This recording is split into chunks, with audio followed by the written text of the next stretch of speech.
அன்பானவர்களே, தொடர்ந்து கிட்டத்தட்ட 4 மாதங்களாக இந்த ஜூம் கொடுகையில் வேதத்தில் இருக்கிற நமது முற்பிதாக்களை பற்றின வித்தியாசமான விவரங்களை, அவர்களை பற்றின ஒரு ஆழமான ஒரு அறிதலை நம்ம பார்த்து கொண்டிருக்கிறோம்.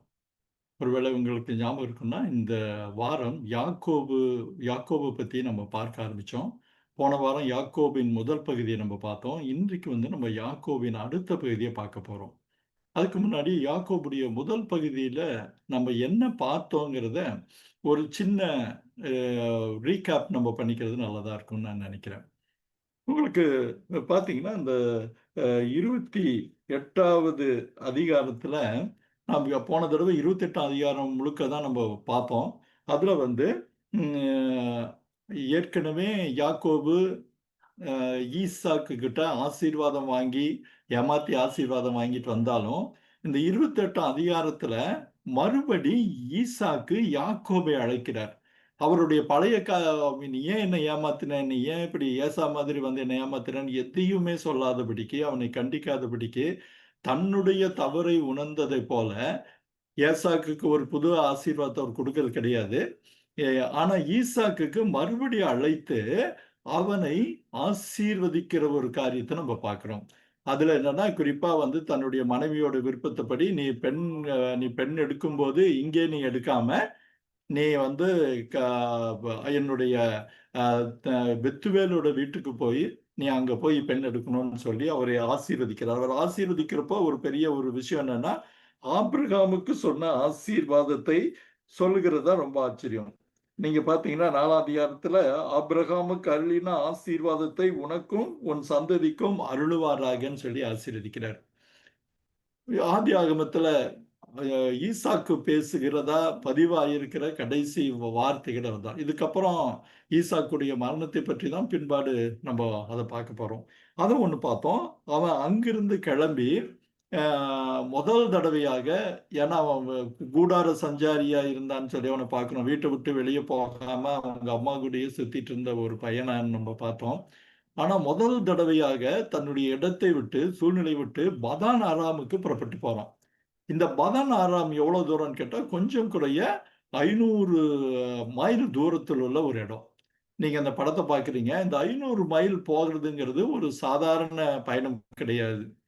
நீங்க பார்த்தீங்கன்னா, இன்றைக்கு இருக்கிற மாதிரி ஒருவேளை நமக்கு வண்டியிலயோ தான் கிடையாது. பெரும்பாலும் அவர்கள் கால்நடையாகவும், இல்ல ஒருவேளை வழியில ஒட்டகங்கள் அதாவது கிடைச்சா, அந்த மாதிரி வழியா தான் போய் ஆகணும். போய் சேர்றதுக்கு 20லிருந்து 25 நாட்கள் ஆகும். அப்போ எவ்வளோ பெரிய ஒரு டீடியஸான பயணம்னு நீங்க பார்க்குறீங்க. ஆனா, இந்த பயணத்துடைய முதல் நாள் இரவுல, அவன் ஒரு இடத்துக்கு போய் தங்குறான். அப்போ அந்த இடம் முதல் தடவையா அவன் ஏற்கனவே சொன்ன மாதிரி முதல் தடவையா தன் இருந்த இடத்த விட்டு அவங்க போறான். போறப்போ அவன் மனதில் பலவிதமான பயங்கள், தடுமாற்றங்கள், குழப்பங்கள் இருக்கலாம். அந்த வசனம் தெளிவா சொல்லுது, சூரியன் அஸ்தமித்தபடியால் அங்கே தங்கி அவ்விடங்களின் கற்களில் ஒன்றை எடுத்து தன் தலையில் வைத்து அங்கே நித்திரை செய்யும்படி படுத்துக் கொண்டான். அப்போ அவனுக்கு ஒரு அற்புதமான ஒரு கனவு வருது.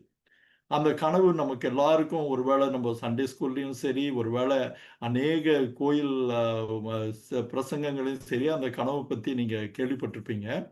அந்த கனவுல தேவதூதர்கள் வானத்திற்கும் பூமிக்கும் நடுவாக வைக்கப்பட்ட ஏணி அப்படின்றலாம் அந்த விவரங்கள்லாம் உங்களுக்கு தெரியும். ஆனா இந்த கனவுல நம்ம கவனிக்க வேண்டியது ஒரு விஷயம் என்னன்னா, ஆண்டவர் நேரடியாக யாக்கோபுக்கு ஒரு ஆசீர்வாதத்தை கொடுக்கிறார். நீங்க பார்க்கிற மாதிரி நீங்க ஸ்கிரீன்ல ஒருவேளை பார்க்கலாம். உன் தகப்பனாகிய ஆபிரகாமின் தேவனும் ஈசாக்கின் தேவனுமாகிய கர்த்தர் தன்னை அறிமுகப்படுத்திக் கொள்கிறார். ஏன்னா தன்னுடைய தாத்தா யாக்கோபுடைய தாத்தா தேவனுடைய சிநேகிதன் என்று எனப்பட்ட ஒரு மனுஷன். யாக்கோபுடைய அப்பா மிகவும் பயபக்திக்கான ஒரு ஆளு. ஆனா யாக்கோபுக்கு அந்த அளவுக்கு ஒரு விசுவாசமும் இருக்குமா என்னன்னு தெரியாது. அதனால கடவுள் அவனை தன்னை அறிமுகப்படுத்திக்கிறாரு. அறிமுகப்படுத்திட்டு சொல்றாரு, நீங்க ஏற்கனவே பார்த்த மாதிரி போன ஸ்கிரீன்ல கூட பார்த்தீங்க. அதோடைய தொடர்ச்சியா உன் சந்ததி பூமியின் தோலை போல இருக்கும், மேற்கேயும் கிழக்கேயும் வடக்கேயும் தெற்கேயும் பரம்புவாய் உனக்குள், அப்படி பல ஆசீர்வாதங்களை சொல்றாரு. ஆசீர்வாதங்களை சொன்ன உடனே இவன் வந்து பயந்து போயிடுறான். அந்த 17வது வசனத்துல வந்து நீங்க பாத்தீங்கன்னா, இந்த ஸ்தலம் எவ்வளவு பயங்கரமா இருக்கிறதுன்னு அவனுக்கு ஒண்ணுமே புரியல. ஏன்னா நேரடியாக கடவுள் வந்து சொல்லுகிற இந்த பரிச்சயம் அவனை வந்து பிரமிக்க வைக்குது. இன்னும் சொல்ல போனா ஆப்சம்னு ஆங்கிலத்தில் ஒரு அழகான வார்த்தை இருக்கு. அப்படின்னு கூட இந்த ஒரு பயபக்திக்கான ஒரு வார்த்தையும் கூட உண்டு. அதுல அவன் சொல்றான், இந்த இடம் வந்து நிச்சயமா இது ஏன்னா முதல் தடவை தேவனோடு அவனுக்கு ஏற்படுகிற ஒரு சந்திப்பு. ஒருவேளை கனவுல இருந்தாலும் தேவனுடைய நேரடி சந்திப்பு இது. அப்போ நீங்க பாத்தீங்கன்னா தனக்கு சொன்ன வாக்குத்தத்தங்களை அவன் அறிந்திருந்தானோ இல்லை உள்வாங்கினானோன்னு தெரியாது. ஆனா அவன் என்ன சொல்றான், அவர் சொன்னதை ஏன் திரும்ப சொல்றான். அவர் எல்லாவற்றையும் எதிர்காலத்தை ஃபியூச்சர் டென்ஸ்ல சொல்றாரு. இவன் என்ன சொல்றான், நீங்க இப்படி செய்வீர்களானால், நீங்க இப்படி பண்ணீர்களானால், நான் இந்த இடத்திற்கு இப்ப நீங்க அந்த வசனத்தை கூட பாக்குறீங்க. எனக்கு என் தகப்பன் வீட்டுக்கு சமாதானத்தோடே திரும்பி வர பண்ணுவாரானால் கர்த்தர் எனக்கு தேவனாய் இருப்பார். நான் தூணாக நிறுத்தின கல் வீடாகும். எனக்கு தரும் எல்லாவற்றிலும் தசம்பாகம் செலுத்துவேன் என்று பொருத்தனை பண்ணி கொண்டான் அப்படின்னு நம்ம பார்க்கிறோம். அப்போ அவர் சொன்னது அதேதான். இவன் கேட்கறதுக்கு முன்னாடியே சொன்னாரு. ஆனாலும் அவனுடைய விசுவாச அளவு என்னன்னா, நேரடி பரிச்சயமா இருக்கிறப்போ அவன் நிறைய இஃப் சொல்றதை பார்க்கலாம். If God will be with me, நீர் என்னோடு கூட இருப்பீர் என்றால். சோ அந்த அந்த அந்த காரியம் அந்த இடத்திற்கு பெத்தேல்னு தான் கொண்டு வந்த தான் தலையை கீழ் வைத்திருந்த கல்லை எடுத்து அதை வந்து எண்ணெய் ஊற்றி அதுக்கு வந்து இந்த இடத்திற்கு பெத்தேல் அப்படின்னு சொல்லி பேர் வச்சதை நம்ம பார்க்கிறோம். இப்ப நீங்க பாத்தீங்கன்னா அங்கிருந்து கிளம்பி ஒரு வேலை சொல்றது நீங்க 29வது அதிகாரத்துல பார்த்தா யாக்கோபு பிரயாணம் பண்ணி கீர்த்திசையால். இந்த பிரயாணம்ன்ற ஒரு வார்த்தை வந்து என்னன்னா ஒருவேளை தமிழ்ல ரொம்ப இதா இருந்தா ஒரு ஒரு சாதாரண ஒரு அர்த்தமா நமக்கு புரிஞ்சுக்கிற மாதிரி இருந்தாலும் அந்த பிரயாணம் பண்ணின்ற ஒரு வார்த்தை அநேக விளக்கங்கள்ல என்ன சொல்லப்படுதுன்னு கேட்டா அந்த மிச்சம் இருக்கிற ஒரு 18, 19 அல்லது 20 நாட்கள் அவனுக்கு வந்து ரொம்ப இலகுவாக ரொம்ப சுலபமா நடந்து முடிஞ்ச மாதிரி இருந்ததாம். அவன் போய் அங்க நேரா போறான். ஏன்னா அவன் பிரயாணம் பண்ணி கீர்த்திசையாரின் தேசத்துல போய் சேர்ந்தான்னு நம்ம வசனத்துல பார்க்கிறோம். அந்த 20 நாள் 25 நாள் பயண களைப்பை பற்றி எதுவுமே கிடையாது. ஏன்னா அந்த அளவுக்கு அவன் ஒருவேளை அந்த கனவின் பலனோ இல்ல கனவிலே தேவனை நேரடியாக சந்தேகத்தின் விளைவோ தெரியாது. ரொம்ப அழகா அவன் வந்து பயணம் பண்ணி அங்க போய் சேர்ந்துட்டான். அங்க பாத்தீங்கன்னா அந்த சூழ்நிலையை பார்க்கிறோம். வயல்வெளியிலே ஒரு கிணறையும் அங்கே மடக்கி இருக்கிற. நீங்க பார்த்தீங்கன்னா வேதாகமத்துல ஒரு பெரிய ஒரு ஆச்சரியமான விஷயம் என்னன்னா, வேதாகமத்தின் அநேக பாத்திரங்களுக்கும் இந்த கிணற்றுக்கும் முக்கியமா நீங்க உதாரணத்துக்கு சொல்லப்போனா, நீங்க வந்து யா இதுக்கு ஈசாக்குக்கு பெண் தேடி எலியேசர் போகிறப்போ, ஒரு கிணற்றண்டையில தான் ரெபெக்காள பார்க்கிறோம். அதே மாரி யாத்திரையாகமம் 2வது அதிகாரத்துல பார்த்தீங்கன்னா, மோசே அந்த மீதியான் தேசத்துக்கு போறப்ப கிணற்றண்டையில தான் சிப்பரோலை பார்க்கிறோம். இன்றைக்கு இங்கேயும் நீங்க பார்த்தீங்கன்னா, யாக்கோபு அங்க பதானாராம் போன உடனே அந்த கிணற்றண்டையில தான் ரெபெக்கா சாரி அ ரேச்சல் அதாவது ராகேலை அவன் பார்க்கிறத பார்க்கிறோம். நீங்க வழக்கம் போல அந்த கிணற்றண்டையில ஏன்னா அந்த துறவுன்ற காரியம் தொடர்ந்து தொடர்ந்து வருகிற ஒரு காரியம். அதுதான் ஒரு லிங்கா நிறைய இடங்கள்ல ஒரு தொடர்ச்சியான காரியமா இருக்கு. அந்த கிணறு இருக்கு. அந்த கிணத்துல ஒரு கல் அடைக்கப்பட்டிருக்கு.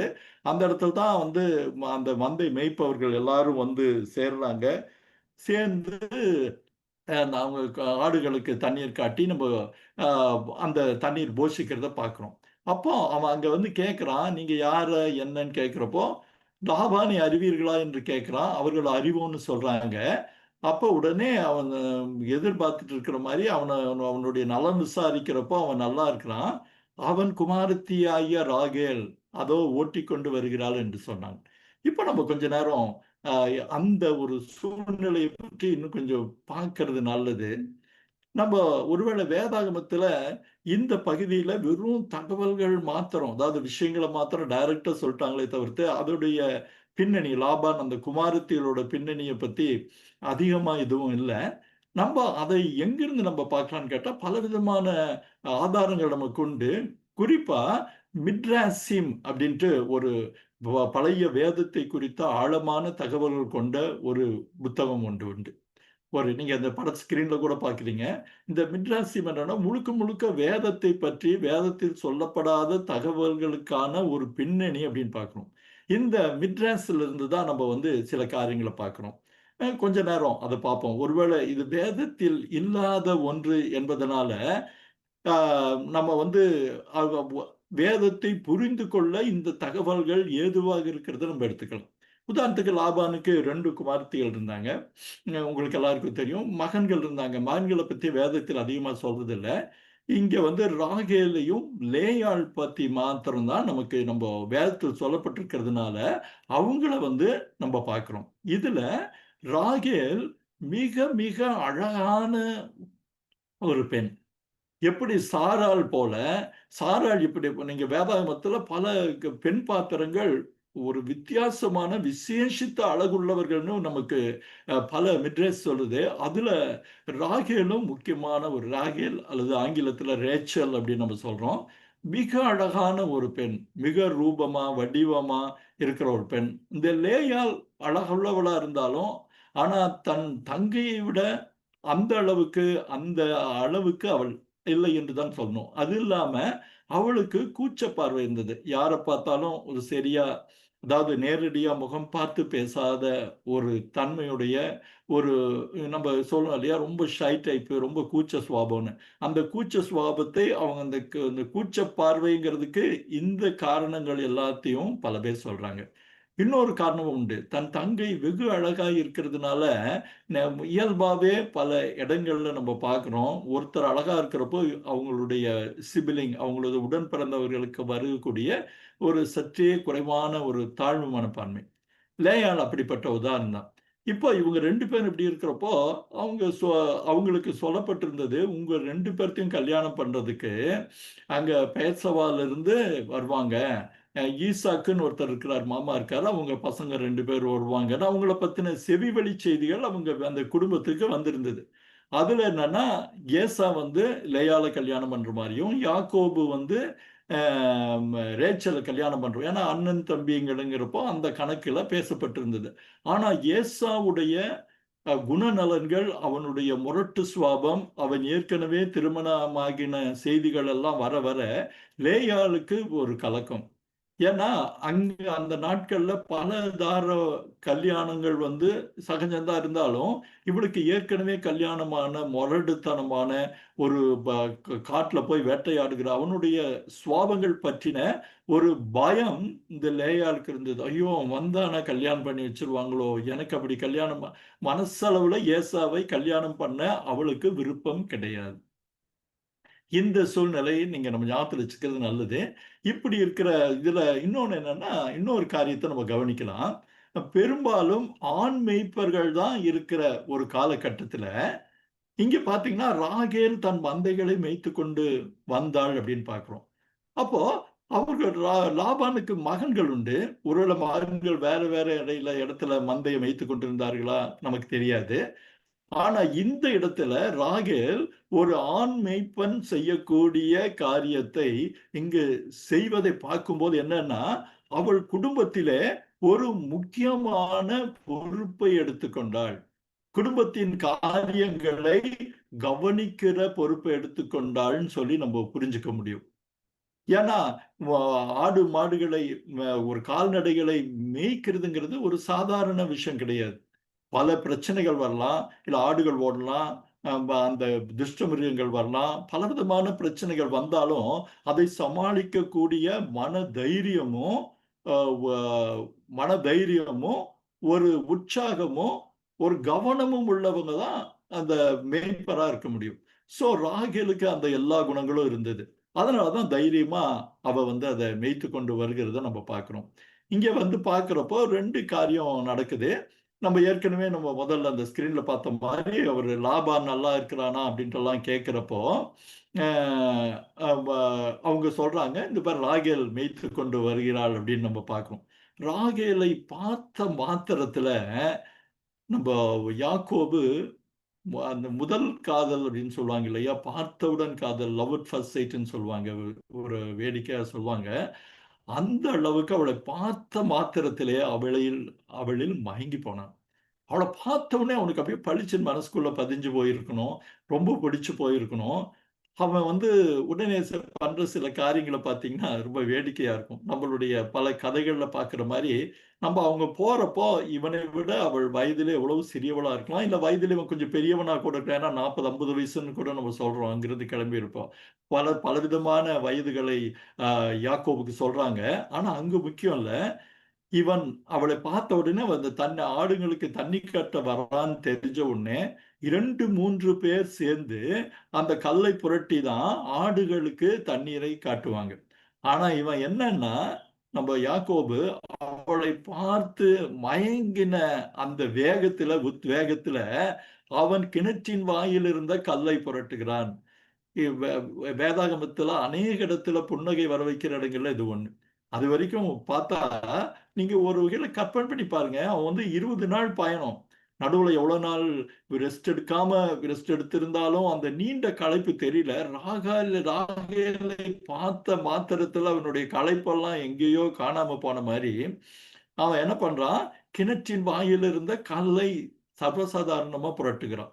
புரட்டி அந்த ஆடுகளுக்கு ஒருவேளை ராகேல இம்ப்ரெஸ் பண்றதுக்காக, அவளின் கவனத்தை உடனடியா கவர்றதுக்காக இத பண்ணானோ நமக்கு தெரியாது. ஆனா அவன் பண்ணுனான். பண்ணி முடிச்ச உடனே அடுத்த வசனத்த நீங்க பார்த்தீங்கன்னா, ர அ ஒரு ஆச்சரியமானதா இருக்கும். 11ஆவது வசனம் 29, 11ல பார்த்தீங்கன்னா, ராகேல் ஒருவேள அப்படியே ம ஷாக் ஆயி ஒருவேள ஆச்சரியப்பட்டு பிரமிச்சு போய் அவன் நின்னுந்திருக்கலாம். இவன் உடனே யாக்கோபு ராகேலை முத்தம் செய்து இது கற்பனை பண்ணி பார்க்கிறப்போ ரொம்ப சுவாரஸ்யமா தான் இருக்கு. அப்பதான் முதல் தடவையா, ஒருவேளை அவ பிறந்ததிலிருந்து இப்பதான் அவன முதல் தடவையா பார்க்கிறான்னு கூட நம்ம யூகிக்க முடியும். ஏன்னா, இவங்க இருந்த தூரம் அடிக்கடி வந்து போற தூரம் அல்ல. அவளைப் பற்றி கேள்விப்பட்டிருக்க கூடும். முதலா அவள பார்க்கிறான். பார்த்த மறுகணம் அவன் மனசுல அவ பதிஞ்சுட்டான்னு சொல்ல முடியும். உடனே அவ எதிர்ல வந்தவள அவ பக்கத்துல இருக்கிறப்போ அவளை முத்தம் செய்து சத் முத்தமிட்டு நான் என்ன யோசிக்கிறேன்னா, இந்த வசனத்த 2ஆ பிரிக்கலான்னு. முத்தம் பண்ண உடனே கூட இருக்கவங்க எல்லாம் பார்த்துட்டு இருப்பாங்க. என்ன இவன் வரான், இப்படி திடீர்னு இப்படி பண்றாங்கிறத வந்து ஒரு நொடியில் உணர்ந்தவனைப் போல, இது என்னுடைய எண்ணம் மாத்திரம் தான், பைபிள்ல இல்ல. அதனால தெளிவா புரிஞ்சுக்குங்க. நம்ம இந்த சூழ்நிலைய வச்சு சில காரியங்கள யூகிக்கிற மாரி யூகிக்கலாம். உடனே சத்தமிட்டு அழுது, உடனே அந்த நிலைமைய ஜமாளிக்கிற புத்திசாலித்தனத்த பார்க்கிறோம். பண்ணிட்டு அப்பதான் அதுக்கப்புறம் தான் பேசுறான். அவளுடைய தகப்பனுடைய மருமகன், ரெபெக்காளின் குமாரன். ஆனா இத வந்து சொல்லிட்டு அவன் முத்தம் செஞ்சான்னு சொல்ல, அவளை முத்தமிட்டு விட்டு, ஒருவேளை சுற்றி இருக்கவங்கலாம் யார் இவன்? இவன் எதனால இப்படி பண்ணாங்கிறத ஒரு நியாயப்படுத்துகிற மாரி, தனக்கு உரிமை உண்டு என்று அவங்க எல்லாரும் புரிஞ்சுக்கணும்னு, நான் வந்து இவங்க அப்பாவுடைய மருமகன்.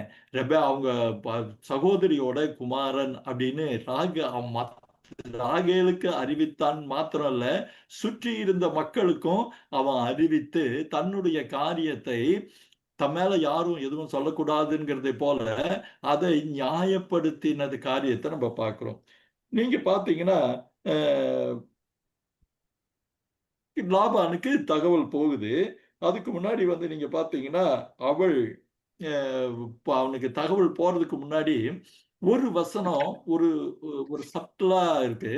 நீங்க பார்த்தீங்கன்னா, ராகேல் அவள் ஓடி போய் தன் தகப்பனுக்கு அறிவித்தாள். ராகேலுக்கு அறிவித்த மாத்திரத்துல அவள் ஓடி போய் இந்த ஓடி போயின்ற வார்த்தை எனக்கு ஒரு பெரிய ஆச்சரியத்தை கொடுக்குது. ஏன்னா, இப்ப நம்ம கொஞ்சம் கற்பனை பண்ணி பார்க்கலாம். ஒரு முன்ன பின்ன அவள் பார்த்தறியாத ஒருவன் வந்து தன்னை முத்தமிடுகிறான். முத்தமிட்டுட்டு சொல்றான், நான் உங்க அப்பாவுடைய மருமகன் தான் இதுன்னு. அந்த காரியம் வந்து அவளுக்கு பிடித்தமானதாய் இருந்திருக்க வேண்டும். இல்லன்னா அவ கோவப்பட்டு இவன் யார் இப்படி பண்ணா இப்படின்னு சொல்லி வேற விதமான எதிர்வினை எதுவும் செய்யல. ஆனா அவ என்ன செய்யறா, ஒரு வார்த்தை ரொம்ப அழகா இருக்குது. அவன் ஓடி போய் தன் தகப்பனுக்கு அறிவித்தாள். அப்போ தான் பெற்றுக்கொண்ட முத்தம் மாத்திரமல்ல, யாக்கோபும் அவள் மனதிலே ஒருவேளை பிரியமானவனாய் இருந்திருக்க கூடும், இருந்திருக்க முடியும். அது ரொம்ப ஒரு அழகான ஆச்சரியமான விஷயம் பாருங்க. அவளுக்கும் அவனை ரொம்ப பிடிச்சு போயிடுச்சுன்னு தான் இதை நம்ம எடுத்துக்க முடியும். ஓடி போய் தன் தகப்பனுக்கு அறிவித்தால், அப்புறம் லாபான் அங்க வரான், எல்லாம் பண்றான். அவனை வந்து லாபான் அதற்கு மேல ஒரு சாமர்த்தியமான சாலி. அவன் வந்து உடனே என் சொந்தக்காரன் தான், வா வா என்னிடத்தில் வான்னு சொல்லிட்டு பார்த்தா, அடுத்த ஒரு அந்த வசனத்துல ஒரு ஒரு வார்த்தை நம்ம கவனிக்கலாம். 1 மாதம் வரைக்கும் யாக்கோபு அவனிடத்தில் தங்கினான். நீங்க வந்திருக்கிறான், 1 மாசம் அங்க தங்குறான்னா அதற்கு பிரதான காரணமா யார் இருந்திருக்க முடியும்னு கேட்டா ராகேல் தான் இருந்திருக்க முடியும். ராகேல் அதற்கு ஒரு பிரதான காரணமா இருக்கிறதுனால அவன் 1 மாச அளவும் தங்கி இருக்கிறான். 1 மாச அளவும் லாபான் வந்து அவளுக்கும் இவனுக்குமான அந்த சங்கேதங்களை இல்ல அந்த விருப்பங்களை அவன் கவனிச்சிருக்கணும். உடனே லாபான் தந்திரமா ஒரு காரியத்தை செய்யறான். நீங்க அடுத்த வசனத்தை பார்த்தீங்கன்னா, லாபான் யாக்கோபை நோக்கி, நீ என் மருமகனா இருப்பதினால் சும்மா வேலை செய்யலாமா? சம்பளம் எவ்வளவு கேட்கிறாய் சொல் என்றான். இப்ப நீங்க பாத்தீங்கன்னா சம்பளம் கேட்கிறாங்கிறப்போ யாக்கோபுடைய ஆஃபர் என்னன்னு கேட்டீங்கன்னா, யாக்கோபு சொல்லக்கூடிய விஷயம் என்னன்னா, நீங்க நான் 7 வருஷம் இவங்களுக்காக வேலை செய்யறேன் அப்படின்னு கேட்கிறான். இது ஒரு பெரிய ஆச்சரியமான விஷயம். ஏன்னா அந்த நாட்கள்ல மேய்ப்பர்கள் கிடைக்கிறது, இவங்க கிடைக்கிறது ஒரு பெரிய கஷ்டமான ஒரு காரியமா இருக்கிறப்போ, இவன் என்ன சொல்றான், அங்கிருந்து நல்ல ஒரு அனுபவசாலியான ஒருத்தன் வரான், ஏற்கனவே இந்த இருக்கிறவன். அவங்களுக்கு வந்து இவன் 7 வருஷம் வேலை செய்யறான்னு சொல்றப்போ, லாபானுக்கு இதை விட ஒரு பெரிய வாய்ப்பு கிடைக்காது. உடனே அவன் வந்து ஒத்துக்கிறான். உடனே ஒத்துக்கிட்டு அவன் கேட்கிறப்போ என்ன சொல்றான்னா, பைபிள் வந்து இந்த 18வது வசனத்துல யாக்கோபு உனக்கு என்ன சம்பளம் வேணுங்கிறப்போ, ராகேல் பேரில் பிரியப்பட்டு உன்னுடைய குமாரத்தியாகிய ராகேலுக்காக 7 வருஷம் வேலை செய்கிறேன்னு சொல்றான். 7 வருஷங்கிறது ஒரு சொல்லப்போனா ரொம்ப ஹியூஜ். ஆனா எதுக்காகன்னு கேட்டா, ராகேலை அந்த அளவுக்கு அவன் நேசிக்க ஆரம்பிச்சான். 1 மாசம் பழகின பழக்கத்துல ஒருவேளை அவள் கூட இன்னும் பேசி பழகி இருக்கலாம். இன்னும் அவகிட்ட பல காரியங்களை அவன் பல பரஸ்பரம் பகிர்ந்து கொண்டிருக்கலாம். அவளை அதிக அதிகமாய் நேசித்தது நிமித்தம் அவன் சொல்றான், 7 வருஷம் வேலை செய்யறேன். இது லாபானுக்கு மிக மிக நல்ல ஒரு ஆஃபர், நல்ல நல்ல ஒரு சந்தோஷம். உடனடியா ஒத்துக்கிறான். நீங்க வசனம் வந்து கட கட கடன்னு போகுது. ஆனா அதுக்கு பின்பாக நகர்கிற சம்பவங்களை பார்த்தீங்கன்னா ரொம்ப ஆச்சரியமா இருக்கும். அந்தப்படியே யாக்கோபு ராகேலுக்காக 7 வருஷத்தை ஒரே சென்டென்ஸ்ல முடிச்சிடுறாங்க. ஒரே வாக்கியத்துல முடிச்சிடுறாங்க. 7 வருஷத்தில் செய்கிறான்னு சொல்லிட்டு அவளிடத்தில் பிரியமா இருந்தபடியால் அந்த 7 வருஷம் கொஞ்ச நாட்களாக அவனுக்கு மாறிடுச்சு. இவ்வளோ அழகா அந்த அன்பை பத்தி சொல்லக்கூடிய வார்த்தை அப்படின்னு தோணுது. ஆனா 7 வருஷங்கிறது நம்ம பொறுத்த வரைக்கும் ரொம்ப பெரிய ஒரு காரியம். ஆனா எந்த அளவுக்கு ராகேல் பேல யாக்கோபுக்கு காதல் இருந்ததுன்னா, அந்த 7 வருஷங்கள் அவனுக்கு சில நாட்களை போல தோன்றினதுன்னு பார்க்கிறோம். பிறகு யாக்கோபு நான் அந்த மாதிரி கேட்கிறான். சரி 7 வருஷம் ஆச்சு, எனக்கு இன்னைக்கு வந்து கல்யாணம் பண்ணி கொடுங்க அப்படின்னு. இப்போ அந்த கல்யாணம் நடக்கிறப்போ நம்ம பைபிள்ல வந்து வேதாகமத்துல ஆதியாகமத்துல வந்து அந்த கல்யாணத்துக்கு ஏற்பாடுகளை பத்தி உடனடியா போகுது. அதுல நடக்கிற சதி வந்து நமக்கு எல்லாருக்கும் தெரியும். இப்போ நம்ம மிட்ரான்சிம வந்து திரும்ப இந்த சம்பவத்தை குறித்த காரியங்களை பார்த்தோம்னா இன்னும் ஒரு ஆழமான புரிந்து கொள்ளுதல் இருக்கும். ஏன் இந்த மிட்ரான்சிம நம்ம பார்க்கிறோம்னு கேட்டா, ஆஹ் யாக்கோபுக்கும் ராகேலுக்கும் இருக்கிற காதல் எல்லாருக்கும் தெரியும். அவங்க நிச்சயமா லாபானுக்கு தெரிஞ்சிருக்க முடியும். அவளுக்காக தான் வேலை செய்யறான்ட்டு தெரியும். ஏன்னா அந்த பேரை சொல்லி தான் வரான். லேயாளுக்கும் தெரிஞ்சிருக்கணும். ஆனா இப்ப என்னன்னா, கல்யாணம் பண்றப்போ லேயாளை அவன் வந்து லாபான் கொண்டு வந்து வைக்கிறான்னா, இது ராகேலுக்கும் லாபானுக்கும் லேயாளுக்கும் தெரிந்த ஒரு காரியமா இருக்கும். யாக்கோபை தவிர இந்த விஷயம் இப்படி பண்ண போறாங்கிறது இவங்க 3 பேருக்குமே தெரிஞ்ச ஒரு விஷயமா இருக்கணும். அப்போ தெரிஞ்ச விஷயமா இருந்தா ராகேல் இதற்கு எப்படி சம்மதித்தாள்னு கேட்டா, தன் தங்கைய தன்னுடைய சகோதரியின் மேல் கொண்ட ஒரு பாசத்தினால. இது ரொம்ப அழகா ரகசியம்னு சொல்றது. ஏன்னா அவளுக்கான திருமண வாய்ப்புகள் மிக குறைவா போயிடுச்சு. மிக குறைவா போயிடுச்சு. ஏன்னு கேட்டா ஏற்கனவே அவள் இவ்வளவு அழகா இருக்கிறப்போ அழகு குறைவான ஒருத்தியை கல்யாணம் பண்றவங்க குறைச்சல் இல்லாத அவளுக்கு ஒரு எதிர்மறையான சில அவளை பற்றின எண்ணங்கள் இருந்தது. கூச்ச பார்வை, அவ அப்படி இப்படின்னு. அந்த பிரச்சனை காரணமாக அவளுக்கு திருமணம் நடக்காமல் தனக்கு திருமணம் நடக்காதுங்கிறது தெரியும். அதனால இவ என்ன பண்றா, லேயாளுக்கு சம்மதிக்கிறா.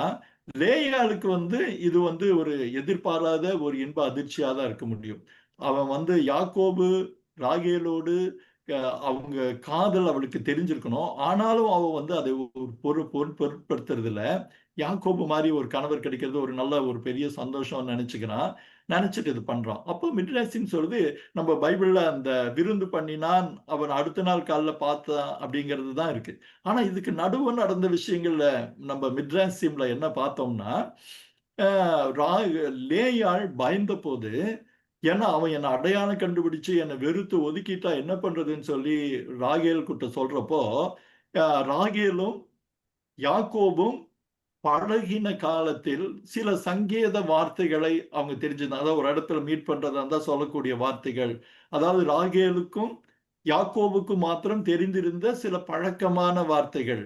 இந்த வார்த்தைகள இவ என்ன பண்றா, தன்னுடைய சகோதரிக்கு சொல்லிக் கொடுக்கிறான். ஏன்னா கல்யாணமான இரவுல அவர்கள் 2 பேரும் தனித்து இருக்கும்போது சில கேள்விகள் கேட்கிறப்போ, ஒருவேளை பார்த்தா இன்னைக்கு நம்ம பார்க்கிற மாரி இந்த வேல் போட்டு முகத்த மறைச்சிருப்பாங்க அப்படின்னு நம்ம பார்க்கிறோம். அந்த கல்யாண இதுலலாம். அப்போ அவள் யாக்கோபுக்கு எந்த சந்தேகமும் வரக்கூடாதுங்கிற மாதிரி, அவள் சில தன்னோடு பழகும்போது யாக்கோபு தனக்கு மாத்திரம் சொன்ன சங்கேத வார்த்தைகளை லேயாளுடைய திருமணம் தோல்வி அடைந்திடக்கூடாதுங்கிறதுக்காக யாக்கோபோடு அவள் தனியாக இருக்கும்போது அவன் சந்தேகப்படாமல் லேயாள் ஞாபகமே வராமல் இருக்க தான் பயன்படுத்தின சங்கேத வார்த்தைகளை சொல்லிக் கொடுத்தாள். இது ரொம்ப ட்ரிக்கியான, ரொம்ப ஆச்சரியமான விஷயம். ஸோ யாக்கோபும் கல்யாணமான அந்த பரவசம். ஏன்னா 7 வருஷ காத்திருப்பு. எதையும் யோசிக்காத ஒரு மனமயக்கம், ஒரு கிறக்கம் அப்படின்னு கூட நம்ம சொல்லலாம். அவங்களுடைய திருமண நாள் முதல் நாள் முடிந்தது. அடுத்த நாள் காலையில தான் பார்க்கிறப்போ, அவனுக்கு ஒரு பெரிய அதிர்ச்சி. ஆனா, அந்த அதிர்ச்சி அதுக்கப்புறம் நடந்த காரியங்கள் நம்ப பார்த்துட்டோம். அப்போ உடனே லாபான்ட்ட போய் அவன் கேள்வி கேட்கிறான். கேள்வி கேட்ட உடனே அவன் சொல்றான், "ஒண்ணும் பிரச்சனை இல்ல." அப்படின்னு சொல்லி அவங்க அந்த பக்கத்து இத சொல்லிட்டு மிட்ராசிமா தான் சொல்லுது. இந்த 2வது நீங்க அந்த வசனத்துல பார்க்கிறீங்க. லாபானை நோக்கி, "ஏன் எனக்கு இப்படி செய்தீர்? ராகேலுக்கு அல்லவா உம்மிடத்தில் விண்ணப்பம் செய்தேன். எனக்கு வஞ்சகம் பண்ணின்னு அவன்கிட்ட சண்டை போடுறான். சண்டை போட்டுட்டு உண்மையா பார்க்க போனா, ஒருவேளை அவன் கோவிச்சிருக்கணும், ஏதாவது ஒண்ணு பண்ணியிருக்கணும். ஆனா, அடுத்தது இவன் என்ன சொன்னா, லாபான் தான் செய்தத நியாயப்படுத்துறான். இளையவளை கொடுப்பது வழக்கமல்ல. அவளையும் கல்யாணம் பண்ணிக்கோ. ஆனா 7 வருஷம் வேலை செய். இன்னொரு 7 வருஷம் செய்யின்றான்.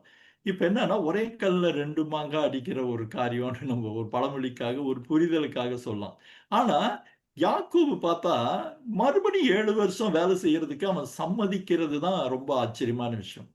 அப்போ ராகேல் பேரில அவனுக்கு எந்த அளவுக்கு காதல் இருந்ததுன்னு பார்க்கிறப்போ, அது ரொம்ப ஆச்சரியமான ஒரு விஷயம். ஏன்னா, அந்த காலத்துல பலதாரவண திருமணங்கள்லாம் இருந்தது. ஆனா, ஒருத்தியை இவ்வளவு தீவிரமா காதலிக்கிற ஒருவன்னா, நம்ம வேதாகமத்துல பார்த்தீங்கன்னா, யாக்கோபு நிச்சயமா நம்ம சொல்ல முடியும். ஏன்னா, அவளுக்காக எல்லாவற்றையும் சேர்த்து தன்னுடைய வருஷங்கள் 14 வருஷங்கள் அவளுக்காக, அவளுடைய காதலுக்காகவே செலவு செய்த ஒருத்தன்னா அது யாக்கோபு தான். அவர்களுடைய காதல் அந்த அளவுக்கு ஆழமான ஒரு காதலா இருந்தது. திரும்ப 7 வருஷத்துக்கு சம்மதிக்கிறான். ஆனா, இப்போ அடுத்த காரியங்கள தான் நம்ம பார்க்கிறோம். இவர்களுடைய திருமணத்தில இப்ப முதல்ல ஆண்டவர் இந்த இடத்துல ரொம்ப அழகா ஒரு இடத்துல இன்டர்வீன் பண்றாரு. என்னன்னா 31வது வசனத்துல அ ஆண்டவர் ஒரு டிவைன் காரியம் அப்படின்னு தான் நம்ம அத எடுத்துக்க முடியும். ஏன்னா, லேயாள் அற்பமாய் எண்ணப்பட்டாள் என்று கர்த்தர் கண்டு. அவள கல்யாணம் பண்ணிட்டானே தவிர, ஒருவேள அவளை ஒதுக்கி வைத்துவிட்டு ராகேல் கூடவே இருக்கிறதை யாக்கோபு தான் ரொம்ப இதா நினைக்கணும். உடனே பண்ணா, அத ஆண்டவர் இன்டர்வியர் பண்றாரு. அற்பமாய் எண்ணப்பட்டாள் என்று கர்த்தர் கண்டு, அவளை லேயாளை கர்ப்பந்தரிக்கும்படி செய்தார். ராகேலோ மலடியாய் இருந்தாள். இது ரொம்ப ஆச்சரியமான ஒரு குறிப்பிட வேண்டிய, நம்ம ஞாபகம் வச்சுக்க வேண்டிய ஒரு காரியம்.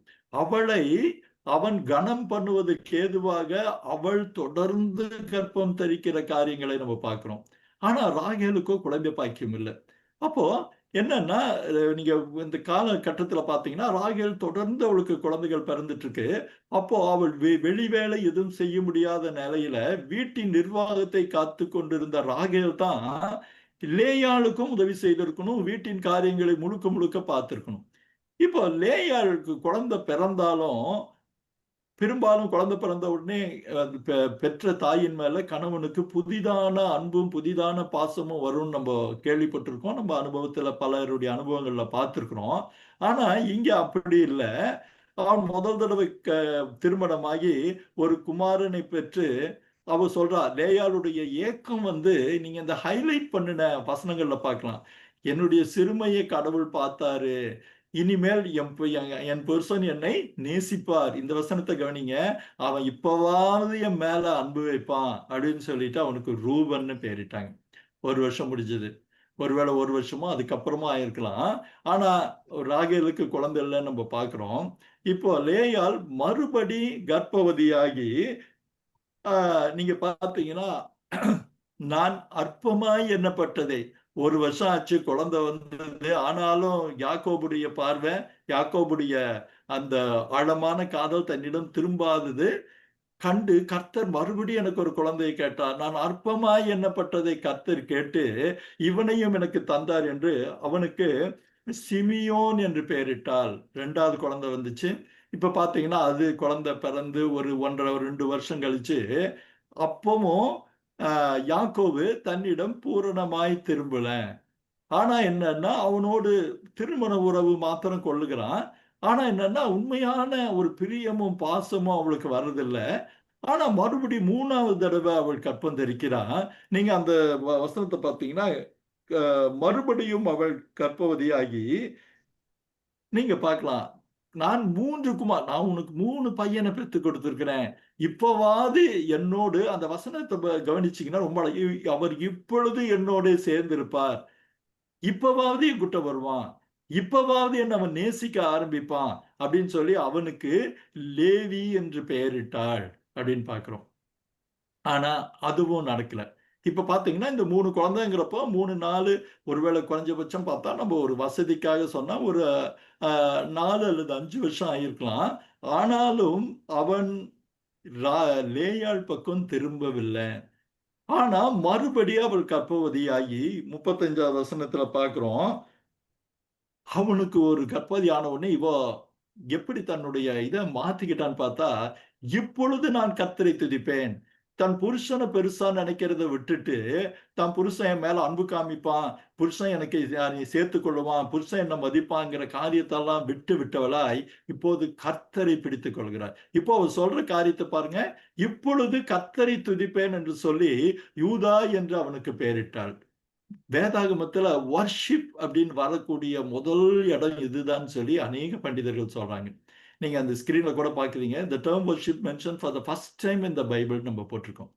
அப்போ கர்த்தரை துதித்த விளைவு யூதா என்று பெயரிட்டார். இந்த பெயர்களுக்கும் எதிர்கால அந்த இஸ்ரேல் வம்சத்தாருடைய காரியங்களுக்கும் அநேக ஒற்றுமைகளை பார்க்கிறோம். இப்ப கர்த்தரை துதித்து பிறந்த யூதா வம்சத்தில் தான் நம்ம ஆண்டவராகிய இயேசு கிறிஸ்து வந்தாருங்கிறது இந்த இடத்துல நினைச்சு பார்க்கிறது நல்லது. இது ரொம்ப அழகான ரொம்ப அருமையான ஒரு விஷயம். அந்த யூதா பிறந்ததுக்கு அப்புறம் ஒரு பெரிய இடைவெளி வருது.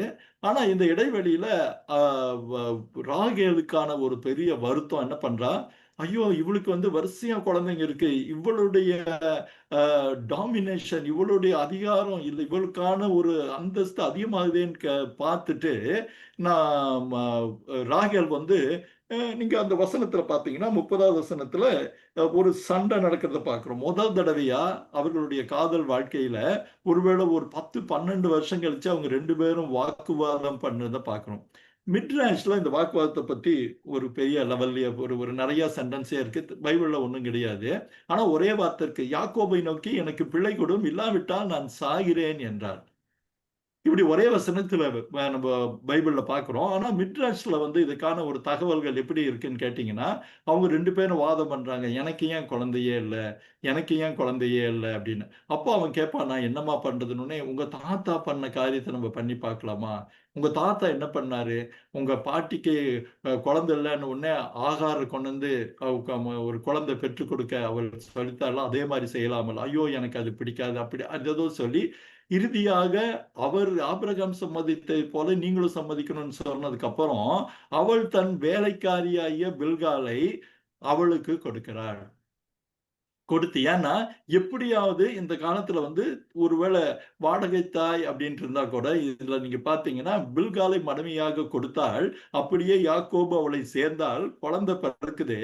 ஆனா அத பத்தி சொல்றது யாருன்னு கேட்டீங்கன்னா ராகேல் சொல்றா. ராகேல் என் வழக்கை தீர்த்து என் சத்தத்தையும் கேட்டு எனக்கு ஒரு குமாரனை கொடுத்தார் அப்படின்னு சொல்லி அவனுக்கு தான் என்று பெயரிட்டதை பார்க்கணும். இப்ப நீங்க பாத்தீங்கன்னா அவளுக்கு ஒரு சந்தோஷம். அது இவன் வந்து அந்த குழந்தை வந்து பில்காலுக்கு பெற்ற குழந்தை அல்ல, அவ வந்து என்னுடைய குழந்தை அப்படின்னு சொல்றா.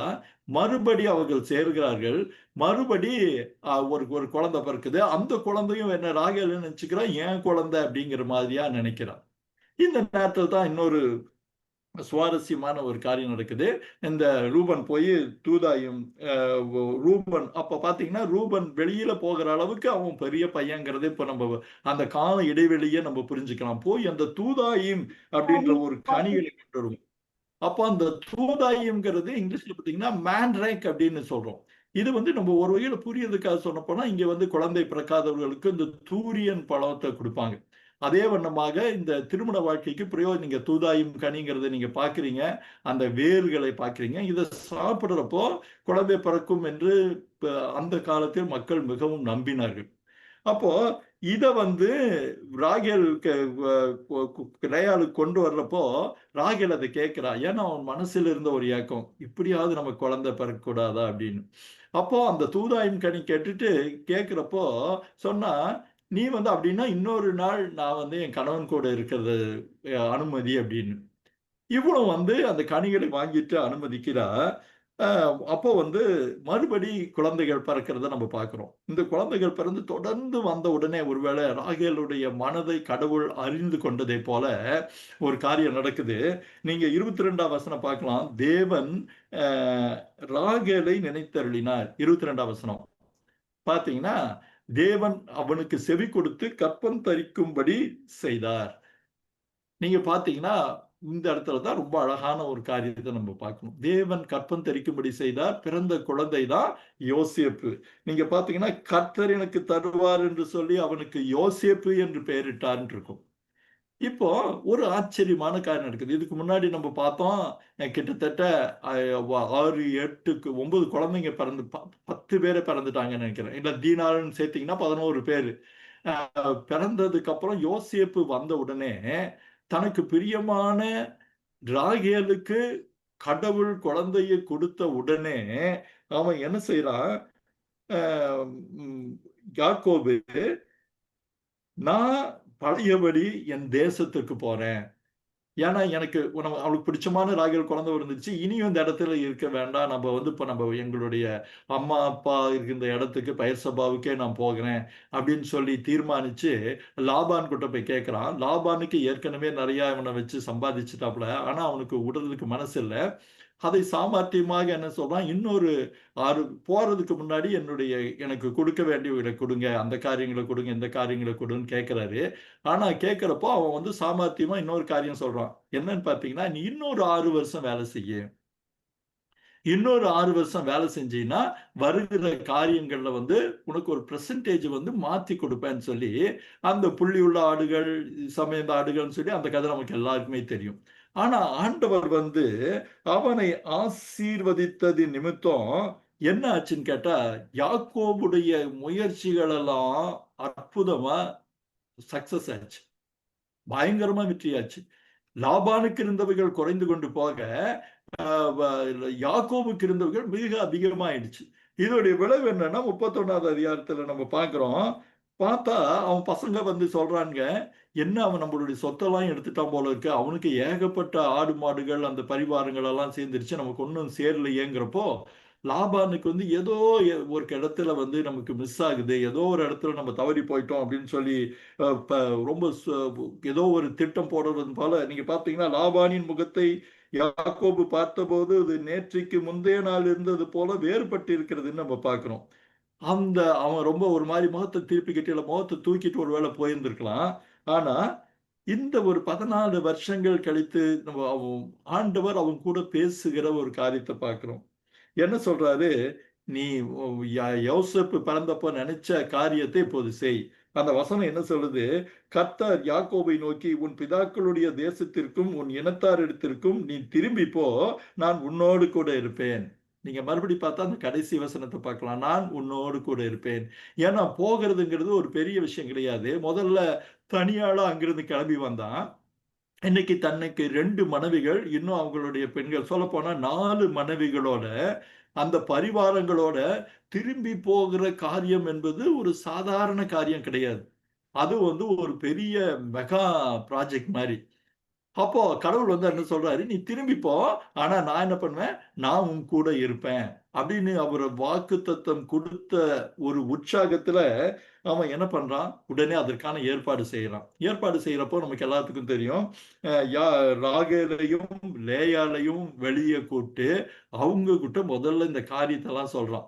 என்ன இத்தனை வருஷம் அவன் மனசுக்குள்ள இருந்த காரியம், 10 தடவை உங்க அப்பா என் சம்பளத்தை மாத்தினாரு, என்னை எந்த அளவு பயன்படுத்திக்க முடியுமோ பயன்படுத்திட்டாரே தவிர்த்து எனக்கு கொடுக்க வேண்டியவைகளை கொடுக்கல, எனக்கு இப்படி பண்ணாரு. அதனால இப்ப நான் இப்ப அந்த ஆடு விஷயத்துல கூட எனக்கு கடவுள் கிருபை செஞ்சு என் கனவுல சொன்னாரு எப்படி இந்த ஆடுகள் பெருக்கணும்னு. அதுக்கு நான் அந்த அதுபடிதான் செஞ்சேன். அப்ப கூடவே அவர் ஒருத்தர் சொன்னாரு, அது என் கடவுள் சொன்னாரு. அந்த கனவுல சொல்லி கடைசியில என்ன சொன்னாரு, நீ நீ எங்க திரும்பி போவ, தூணுக்கு அபிஷேகம் செய்து எனக்கு ஒரு பொருத்தனை பண்ணின பெத்தேலிலே உனக்கு தரிசனமான கர்த்தர் தான் நானு. நீ இந்த தேசத்தை விட்டு புறப்பட்டு உன் இனத்தாருடைய தேசத்திற்கு திரும்பி போ அப்படின்னு கடவுள் சொன்னாரு. அதனால நம்ம போய் தான் ஆகணும். நீங்க எல்லாம் என்ன சொல்றீங்க அப்படின்றபடியா கேட்கிறப்போ, அவனுடைய அந்த வார்த்தை, கடவுள் அவனுக்கு தரிசனமாகி சொன்ன அநேகம் காரியங்களை பார்த்து இவங்க 2 பேரும் அதுல முழுமையா அதை இம்ப்ரெஸ் ஆகி, இல்ல முழுமையா அவனுடைய வார்த்தைகளில் நம்பிக்கை கொண்டவங்க என்ன சொல்றாங்க, இனி எங்களுக்கும் எங்க அப்பா வீட்டுக்கும் எந்த சம்பந்தம் கிடையாது. நாங்களும் கிளம்பி வரோம். நான் உங்க கூட வரோம் அப்படின்னு சொல்லிட்டு அவங்க கிளம்புறாங்க. கிளம்புறப்பதான் இந்த இடத்துல அவன் எப்படி ஏற்பாடு பண்றான். அந்த அவன் ஏற்கனவே 3 நாள் தூரத்துல தான் இவங்களை விட்டுட்டு போனாங்கிறத நம்ம பைபிள்ல பார்க்கிறோம். அப்போ இவன் பரிவாரத்தோட கிளம்புறப்போ ஒரு காரியம், ஒரு நெருடலான காரியம், பலருக்கு புரியாத ஒரு காரியம் இருக்கு. 31 அதிகாரத்துல 30வது 30வது 31வது வசன 34வது வசனத்தை பார்த்தீங்கன்னா, ராகேல் தன் தகப்பனுடைய சுரூபங்களை எடுத்து தன் சேணத்தின் கீழ் வைத்து அதன் மேல் உட்கார்ந்திருந்தாள். இங்கு ஒரு திருடி கொண்டு புறப்பட்டாள் அப்படின்னு சொல்லி ஒரு இடத்துல கூட நம்ம பார்க்கிறோம். இப்போ இதான் 32 வசனத்துல இருக்கு. அவன் ஏன்னா இவன் லாபான் அவங்கள வழிமறிச்சு கேட்பான். வழிமறிச்சு கேட்கிறப்போ, நீ என்னுடைய தெய்வத்தை அவங்க திருடிட்டு வந்துட்டாங்க, அந்த திருடிட்டு வந்துட்டாங்க, நான் என்ன பண்றதுங்கிறப்போ, யாக்கோபு கூட கோபமா ஒரு வார்த்தை சொல்லுவான், உங்க தெய்வங்களை நீங்க கண்டுபிடிக்கிறீங்க, யார் இடத்துல நீங்க பாக்குறீங்களோ அவனை உயிரோடே வைக்க வேண்டாம்.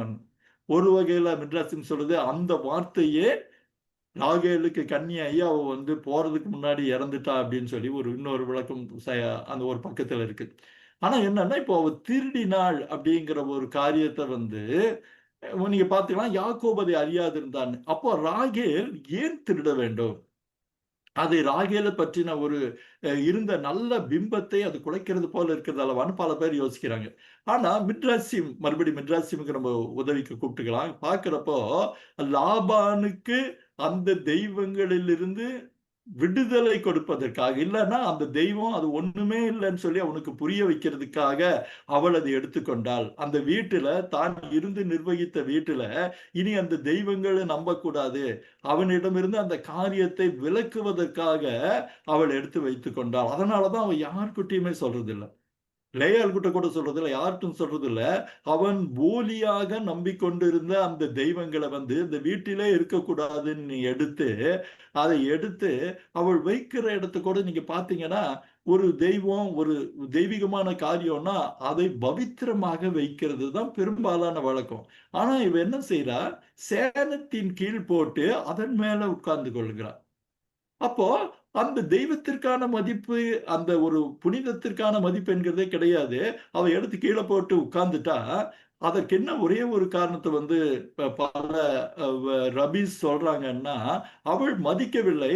ஆனா லாபான் வீட்டில் அது இருக்கக்கூடாது என்று நினைத்ததனால் அதை திருடி கொண்டு போனாள். இது ஒரு வகையில நாம் நம்புவதற்கு ஏதுவாக இருக்குது. ஏன்னா ராகேல் எந்த இடத்திலயுமே புற தெய்வத்தை வணங்கினதா இல்ல. அவ எடுத்துக்கொண்டு வந்து புதிய வீட்டில வச்சோம். இல்ல இப்படி பண்ணோம், அப்படி பண்ணோன்ட்டு இல்ல. ஒருவேளை அப்படி இருந்தா யாக்கோபுட்ட அவள் பகிர்ந்திருக்கக்கூடும். இந்த மாதிரி தெய்வத்தை எடுத்திருக்கேன், அந்த அதிர்ஷ்டத்தை எடுத்துட்டு வந்துட்டேன் அப்படின்னு. ஆனா எதையுமே சொல்ல, யாருக்கும் தெரியாமல், ஆனா தன் தகப்பனுக்கு அந்த காரியம் இருக்கக்கூடாது என்பதற்காக அவள் திருடிக்கொண்டுனா, திருடிக்கொண்டு நம்மளும் சொல்றது கூட சரியில்லை. அதை எடுத்துக்கொண்டு அவள் அங்கிருந்து வரா. வந்துட்டு நம்ம பார்க்கிறோம்.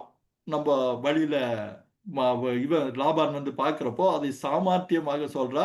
எனக்கு ஸ்திரீகளுக்குள்ள அதை நீங்க இந்த வசனத்தை பார்க்கிறீங்க. என் ஆண்டவனாகிய உனக்கு முன்பு நான் எழுந்திராது குறித்து கோபம் கொள்ள வேண்டாம். ஸ்திரீகளுக்குள்ள வழி, அதாவது ரொம்ப புத்திசாலித்தனமான ஒரு வார்த்தை. அதுல வந்து யாரும் ஒண்ணும் பண்ண முடியாது. அப்போ எல்லா இடத்திலும் தேடியும் சுரூபங்களை கண்டுபிடிக்க முடியல. அவள் நினைச்ச பர்பஸ் வெற்றி அடைஞ்சிருச்சு. அவங்க அங்கிருந்து கிளம்புறாங்க. கிளம்புறதுக்கு முன்னாடி பல காரியங்களை நம்ம பார்க்குறாங்க. கடவுள் அவனுக்கு இவன் வந்து கண்டுபிடிக்க முடியலன்னு உடனே லாபானுக்கும் யாக்கோபுக்குமான வாதங்கள் ரொம்ப முக்கியமான ஒரு காரியம். அதுக்கு முன்னாடி ஒரு என்ன சொல்றான், ஒரு டிஃபென்சிவா ஒரு இதா பேசிட்டு இருந்தவன் இப்போ வந்து லாபானோட கோபமாக வாக்குவாதம் பண்றான். நீ என்னை உக்கிரமாய் தொடர்ந்து வரும்படி நான் செய்த தப்பு என்ன? நான் உனக்கு என்னையா துரோகம் செஞ்சேன்? என்ன நான் பண்ணிட்டேன்? நான் வந்து நீ எனக்கு நீ நீ என்னை இப்படி செய்யறதுக்கு நான் என்ன தப்பு பண்ணேன்? நீ ஏன் இப்படி பண்ண? நீ சொன்னபடியெல்லாம் நான் உனக்கு செஞ்சேன் இல்லையா? அப்படின்னு சொல்லி அவன் வாதம் பண்ணிட்டு ஒரு அழகா இப்பதான் வந்து தன்னுடைய சாட்சியை போல ஒரு காரியத்தை அவன் சொல்றத பார்க்கிறோம். அதாவது ஆதியாகமம் 31வது வசனம், 31வது அதிகாரம் 42வது வசனம். அந்த 42வது வசனத்தை பார்த்தீங்கன்னா ரொம்ப அழகா இருக்கும். என் பிதாவின் தேவனாகிய ஆபிரகாமின் தேவனும் ஈசாக்கின் பயபக்திக்குரியவரும் என்னோடு இராமல் போனால் நீர் இப்பொழுது என்னை வெறுமையாக அனுப்பிவிட்டிருப்பீர். இந்த இடத்துல கடவுளுடைய கிருபைய அவன் அங்கீகரிக்கிறான். என் பிதாவின் தேவனாகிய ஆபிரகாமின் தேவனும் ஈசாக்கின் பயபக்திக்குரியவரும் என்னோடு இராமல் போனால், என்னுடைய இந்த செல்வாக்கும், என்னுடைய இந்த பரிவாரங்கள், என்னுடைய இந்த காரியங்கள், எனக்கு கிடைச்சிருக்கிற இந்த சொத்து சுதந்திரம் எல்லாம் தேவன் என்னோடு, அது என் தேவன் என்னோடுன்னு சொல்லாதபடிக்கு இந்த இடத்துல நம்ம பார்க்க, இந்த இடத்துல இன்னொரு இடத்துல கூட நம்ம பார்க்க போறோம். என் ஆபிரகாமின் பிதாவின் தேவனாகிய ஆபிரகாமின் தேவன், எங்க அப்பாவுடைய கடவுளான தேவனும் எங்க அப்பாவுடைய பயபக்திக்குரியவரும் என்னோடு இராமல் போனால். ரொம்ப அழகா சொல்ற ஒரு காரியத்தை சொல்லிட்டு அவன் சொல்றான். அதற்கு பின்பா இன்னொரு காரியத்தை கூட நம்ம பண்றான். அவங்க 2 பேர்த்துக்கு நடுவுல உடனே லாபான் கிட்டயும் கடவுள் பேசுறாரு. கடவுள் பேசினோடனே அவனுக்கு புரிஞ்சிருச்சு இனி நம்ம வைக்க முடியாதுன்னு. அந்த ஒரு பெரிய உரசல் ஒரு சமாதானமா முடியுது. இந்த சமாதானமா முடிகிறப்போ யாக்கோபு வந்து அவன் என்ன சொல்றான், நமக்கு 2 பேருக்கும் சாட்சியா இருக்கிறதுக்காக நானும் நீயும் ஒரு உடன்படிக்கை பண்ணி கொள்ளலாம். அந்த உடன்படிக்கை பண்ணிக்கிட்டா நம்ம வந்து அந்த உடன்படிக்கை கூட நீங்க பார்க்கலாம். இந்த யாக்கோபு தன் சகோதரரை பார்த்து கற்களை குவியலாக சேருங்கள் என்றார். அவர்கள் கற்களை எடுத்துக்கொண்டு வந்து ஒரு குவியலாக்கி அந்த குவியலின் பேரில் போஜனம் பண்ணினார்கள்.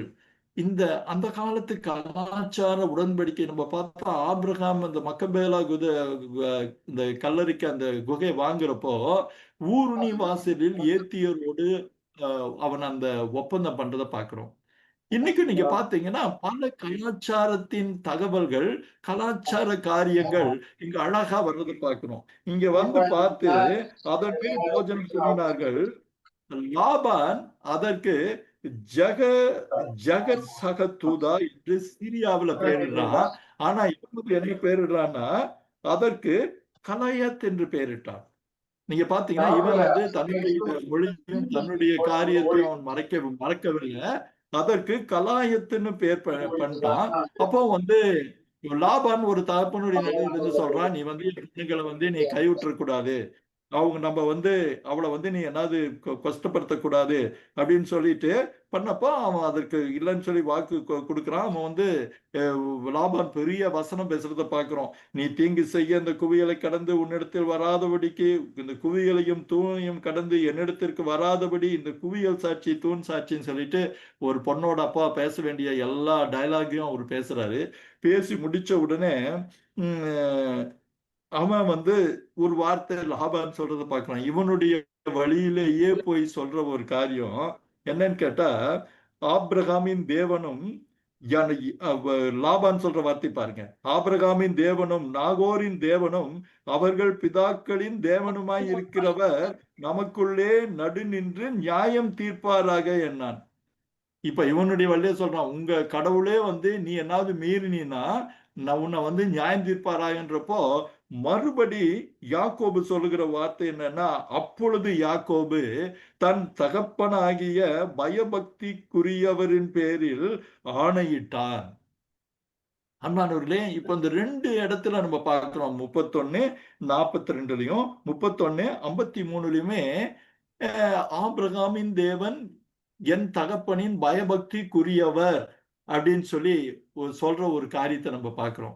அப்போ ஒரு காரியத்தை நீங்க கவனிச்சீங்கன்னா, என்னுடைய தேவன், நான் சேவிக்கிற தேவன் அப்படிங்கிற வார்த்தை இன்னும் யாக்கோவுடைய வாயிலிருந்து புறப்படல. எங்க அப்பாவுடைய கடவுள், எங்க அப்பாவுடைய, அதுவும் சொல்ற வார்த்தை பார்த்தீங்கன்னா பயபக்திக்குரியவர். அப்போ நம்ம ஏற்கனவே ஈசாக்கை பத்தி பேசுறப்போ, ஈசாக்குக்கும் தேவனுக்குமான உறவை பத்தி பேசுறப்போ அதுல இருந்த ஒரு பவித்திரத்தை பத்தி நம்ம பேசியிருக்கோம். அவன் ஆண்டவருடன் மறுமொழி கூட பேச துணியாதவன். அப்போ கூட இருந்து பார்த்த யாக்கோபு தன் தகப்பன் தேவனை தொழுது கொள்கிறப்போ மிகவும் பயபக்திக்குரிய நடுக்கத்தோடு அவரை தொழுது கொண்டவங்கிறதுக்கு நேரடி சாட்சியா பார்த்தது அவன் மனசுல பதிஞ்சிருக்கு. அப்போ அந்த 2 பெரிய பிம்பங்களும், தன் தகப்பனா தன்னுடைய தாத்தாவாகிய ஆபிரகாமுக்கு உதவி செய்த தெய்வம், என் தகப்பனுடைய பயபக்திக்குரிய தெய்வம் சொல்லிட்டு அவர்கள் மேலதான் ஆணையிடுறான். அந்த தெய்வம் சாட்சியாக நான் என் வார்த்தையை காப்பாத்துவேன். ஆனா இதே யாக்கோபு நம்ம ஒருவேளை நம்ம அடுத்த பகுதியில பார்க்கிறப்போ எப்படி என் தேவனாக அவன் பரிணாம வளர்ச்சி பெறுகிறாங்கிறது தான் அது. பரிணாம வளர்ச்சின்னு சொன்னோம்னா எப்படி அந்த நிலைக்குள்ளாக வராங்கிறத மக்னாயும் பணியல் அனுபவத்து மூலமா நம்ம பார்க்க போவோம். அன்பானவர்களே, இன்றைக்கு ஒருவேளை யாக்கோபை தவிர யாக்கோபை சுற்றி இருக்கிற மக்களை பற்றி, நம்ம அவன் பிறந்த குழந்தைகள் பற்றி, இந்த காரியங்களை பற்றி பார்ப்பதற்கான ஒரு காரியம் என்னன்னா, இவர்கள் தான் நாளைய இஸ்ரேல் கோத்திரத்தார். 12 கோத்திரத்தார். இதுல 11 தான் நம்ம பார்த்திருக்கோம். இனிமேல் தான் போற வழியில தான் பென்யமீன் பிறக்க போறோம். ஆனா பெரும்பாலான மக்களின் துவக்கம், இஸ்ரேல் ஜனங்களின் துவக்கம் யாக்கோபில இருந்து தான் ஆரம்பிக்குது.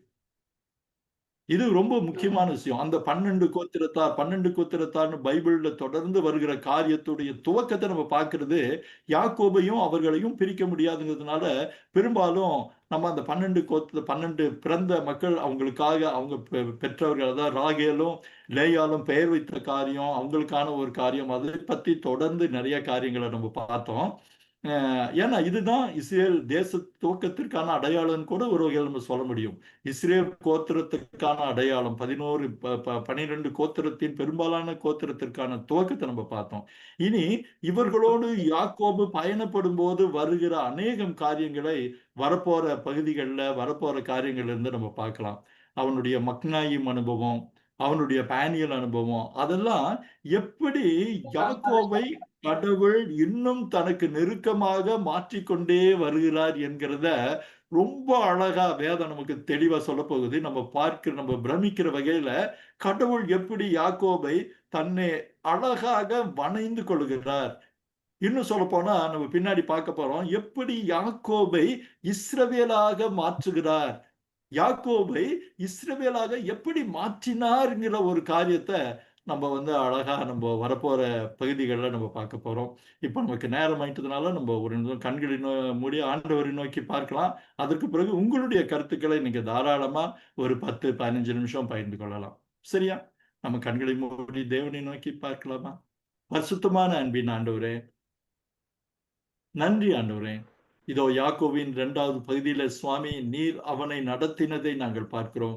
அவனை சுற்றி வந்த அந்த குடும்பத்தினரை பற்றி பார்த்தோம். ராகேலை பற்றி, லேயாளை பற்றி நாங்கள் பார்த்தோம் சுவாமி. எப்படியாக இஸ்ரேல் தேசத்தின் துவக்கத்தை நாங்கள் பார்த்தோம் என்று நாங்கள் நம்புகிறோம்.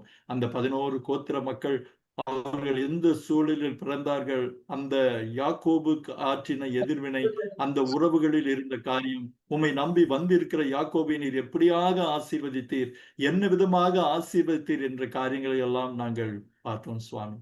ஆண்டவரே, எங்களை ஒரு நாளும் நீர் அழைத்த தெய்வம் உண்மையுள்ளவராயிருக்கிறீர். ஆண்டவரே, ஒருவரை நீர் ஒரு காரியத்திற்காக அழைத்தீர் என்றால் அழைத்த தெய்வம் அவர்களை தொடர்ந்து வழிநடத்தவும் அவர்களோடு கூட இருக்கவும் பல இடங்களிலே யாக்கோபுக்கு சொன்னீங்களே, நான் உன்னோடு கூட இருக்கிறேன், நான் உன்னோடு கூட இருக்கிறேன் என்று. இன்றைக்கும் எங்கள் வாழ்க்கையில நாங்கள் துவங்குகிற பல காரியங்களிலே இந்த வாக்கு தத்தத்தை எங்களுக்கு தருகிறவராய் இருக்கிறீர். நீர் எங்களோடு கூட இருப்பீர் என்றால் ஆண்டவரே, அதை விட மேலானது வேறு ஒன்றுமில்ல சுவாமி. இந்த ஜூம் கூடுகையில கூட சுவாமி, இதோ இதை பார்க்கிற மக்களோடு கூட நீர் இருக்கும்போது அந்த நம்பிக்கையின் விதைகள் அவர்கள் வாழ்விலே விழ வேண்டுமாய் நாங்கள் ஜெபிக்கிறப்பா. ஒருவேளை பலவித புதிய காரியங்களை உம்மை நோக்கி ஜெபித்து விட்டு அவர்கள் பயணப்பட்டுக் கொண்டிருக்கக்கூடும். அந்த பயணத்திலே நீர் கூட இருக்கிறீர் என்ற நிச்சயத்தையும் உறுதியும் தாரும். நீர் ஒரு நாளும் அழைத்த தேவன் உண்மையுள்ளவராயிருக்கிறீர் என்பதை மறந்து போகாமல் இருக்க, உம்மை இன்னுமாய் ஆழமாய் பற்றி கொள்ள, அந்த விசுவாச வாழ்க்கையின் புதிய பரிமாணங்களை, புதிய எல்லைகளை காண எங்கள் நேச கர்த்தர் நீர்தாம் கிருபை தந்து வழிநடத்தும்படியாக எங்கள் அன்பின் தெய்வம் அருள்நாதர் யெகோவாவின் அற்புதமான நாமத்திலே பாதம் பணிந்து ஜெபங்களை ஏறெடுக்கிறோம். Abba Elohim. Amen.